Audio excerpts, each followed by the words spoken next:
Lá na capital federal, Márcio Rocha está com a gente e para falar a respeito do pedido vindo do ministro Alexandre de Moraes, do STF, para que a Procuradoria-Geral da República se pronuncie sobre a visita e estadia de Jair Bolsonaro lá na Embaixada da Hungria, a resposta dada pela defesa dele. Fala, Márcio. Boa tarde, Ronald. Boa tarde, Zaidan. Boa tarde a todos que nos acompanham. A defesa do ex-presidente Jair Bolsonaro pediu mais uma vez que o passaporte dele seja devolvido. Os advogados alegam que Bolsonaro foi convidado para visitar Israel pelo primeiro-ministro do país, Benjamin Netanyahu. E essa visita seria feita entre os dias 14 e 18 de maio. O documento foi apreendido depois da Operação Tempus Veritatis, que apura uma suposta tentativa de golpe de Estado depois das eleições de 2022. A defesa do ex-presidente já tinha recorrido dessa decisão do ministro Alexandre de Moraes ainda em fevereiro, quando a operação foi deflagrada. O primeiro pedido, inclusive, foi feito no mesmo período em que Bolsonaro passou 2 noites na Embaixada da Hungria em Brasília. E exatamente por causa disso que a Procuradoria-Geral da República tem 5 dias para analisar as alegações da defesa sobre esse episódio. A determinação também é do ministro Alexandre de Moraes, que só vai analisar o caso depois do parecer do Procurador-Geral da República, Paulo Gonet.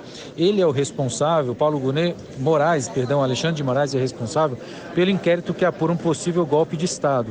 Os advogados querem ainda se encontrar pessoalmente com o ministro para esclarecer o episódio em que Bolsonaro passou esses 2 dias no local, justamente depois de ser alvo da operação.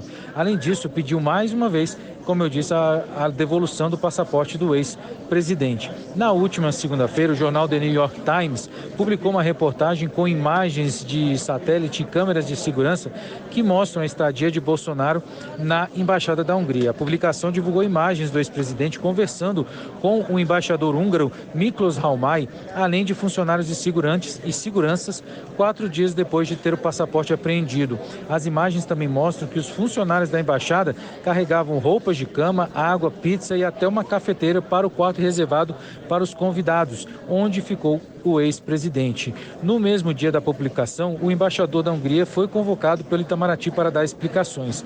E mesmo com as justificativas da defesa do ex-presidente, o caso deve ser analisado ainda pelo Supremo e também pela Polícia Federal, que vai entregar um relatório sobre a ida de Bolsonaro à embaixada ao ministro Alexandre de Moraes, e que ele vai decidir se houve desrespeito às medidas cautelares. Se entender que sim, pode proibir a entrada do ex-presidente em embaixadas em geral, impor o uso de tornozeleira eletrônica ou decretar prisão domiciliar, além, é claro, de uma determinação mais forte, que pode, inclusive, determinar uma prisão preventiva do ex-presidente.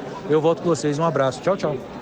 Ouvindo bastidores lá de Brasília hoje, Zaidan, há quem crave que Paulo Gonet não vai dar indicativo neste momento para a prisão de Bolsonaro depois da revelação, né, dessa estadia lá na Embaixada da Hungria.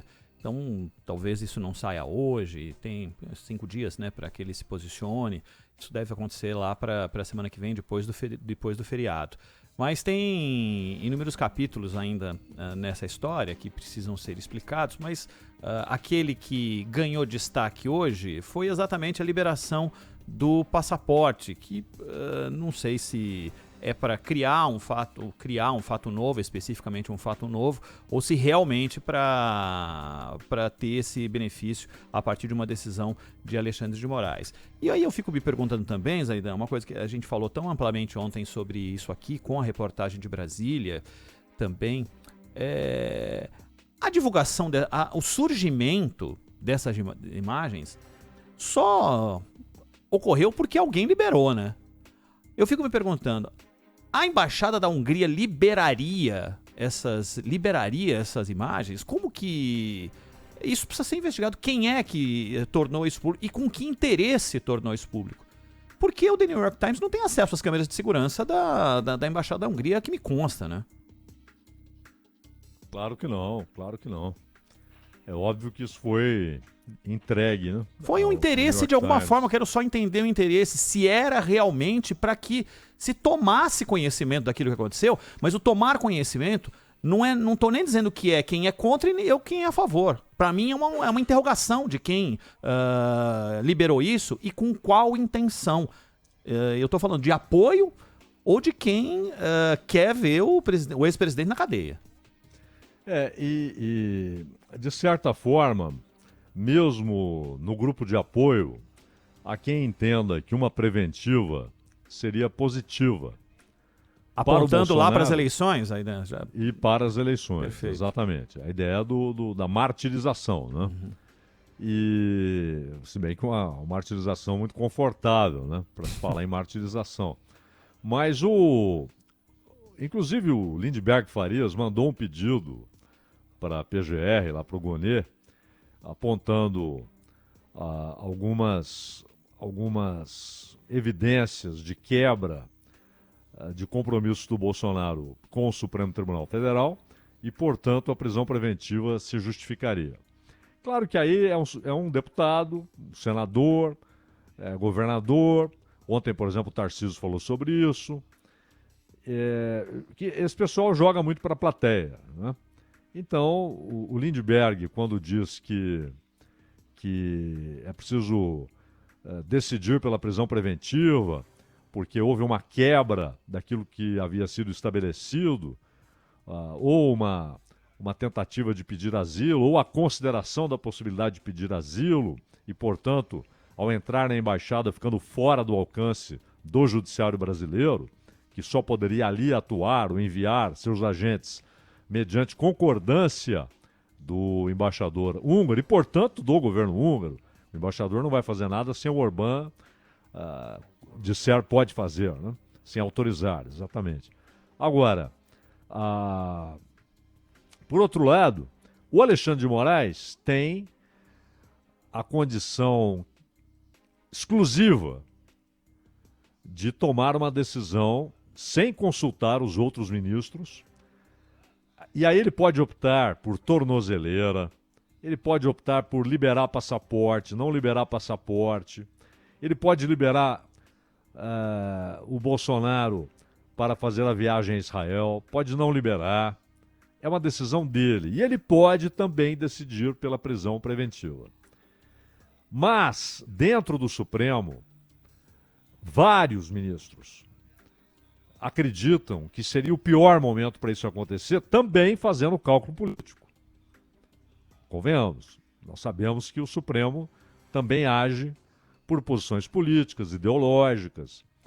No caso das posições ideológicas, elas têm se manifestado, lamentavelmente, em todas as decisões referentes a direitos dos trabalhadores. Ali não é uma decisão técnica. O Gilmar Mendes, por exemplo, decidiu, quer dizer, ele votou assim, né? É o voto dele, que recreio em escola não aquilo não deve ser considerado para remuneração dos professores, porque eles não estão trabalhando. E o Flávio Dino pediu vista.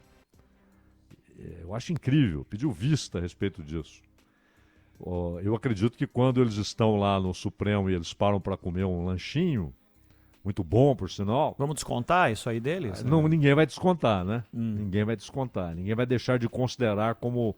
Eles não têm, obviamente, carga horária, o professor tem, né?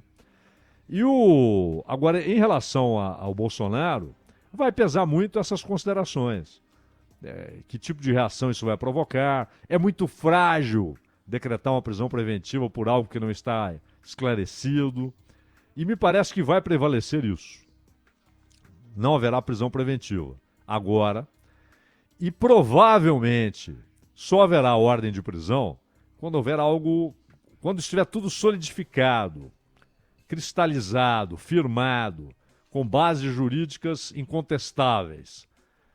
Só aí é que uma prisão será decretada. Não acho que vão gastar fósforo agora com prisão preventiva.